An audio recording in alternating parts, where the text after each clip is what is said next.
Բարև ձեզ հարգելի հայրենակիցներ, այսօր մի հատ խնդալուտ դեպք կա պատահել, այս մեր ոչ բարով Նիկոլ Փաշինյանը ընտրարշավի ժամանակ չկարողանալով պատասխանել զինվորականի ճիշտ հարցին, պրետենզիա է ներկայացնում, թե զգաս կայնի, սենց արա, նենց արա։ Ես պետք է կայնացնեմ, այդ հարցը քեզ տայի։ Դու ինձ ասիր զգաս կային, ես քո պատասխանը տայի։ Նիկոլ Փաշինյան, նախ եւ առաջ դու գտնվում ես արձակուրդի մեջ։ Այս պայդրությամբ դու վարչապետ չես։ Նախընտրական պայքարի մեջ ես։ Անօրինական հրաման ես տալիս։ Պապիկյան Սուրենն էլ անօրինական հրամանը պետք է կատարի։ Արա դուք պետք է ծառայեք օրենք սահմաններում, օրենք ցույց տաք մեր հայ ազգին, որ մենք օրենքի սահմաններում ենք ծառայում, բայց առաջինը դուք եք խախտում օրենքները։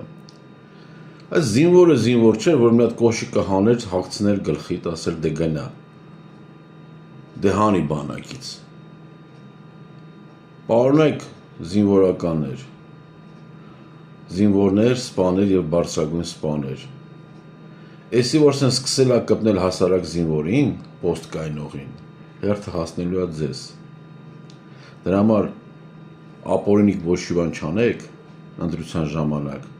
ոչ մեկին ոչ մի բան չուղղորդեք, թողեք ամեն մարդ իր կամքին գնա եւ քվեարկի։ Այդ խոստված պաշտոնները մի օր ձեռը տա, մի օր ուրիշ տեղ առնելու։ Դրա համար արեք ճիշտ ապրենք, անօրինական հրամաններ չկատարենք, ոնց որ այսօր Պապիկյան Սուրենը պետք է կատարի։ Պապիկյան Սուրենը տենա ոնց էս կատարելու հրամանը։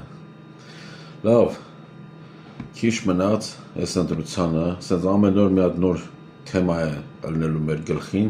որ մեզի շեղեն բուն պրոբլեմից։ Մեզ պետք է միասնություն, իսկ նրանք ուզում են այդ միասնությունը չլինեն։ Դրա համար ես նորից խնդրում եմ հայ ազգ միասին անպայման գնացեք քվեարկության ամսի 7-ին, քվեարկեք լուբոյ կուսակցության, բացի ԿՊ-ից եւ նրան սատարող կուսակցություններից, լուբոյ, խնդրում եմ ձեզ անպայման մասնակցեք, շնորհակալություն եւ հարգելի զինվորական, մի քիչ դիմացի միջով տենանք ինչ ալնում, սրան գնա նոր կառավարություն գա, այդ ապօրինի հրամանը հեչ անեն Նիկոլ Փաշինյանի, հաջողություն ձեզ, շնորհակալություն։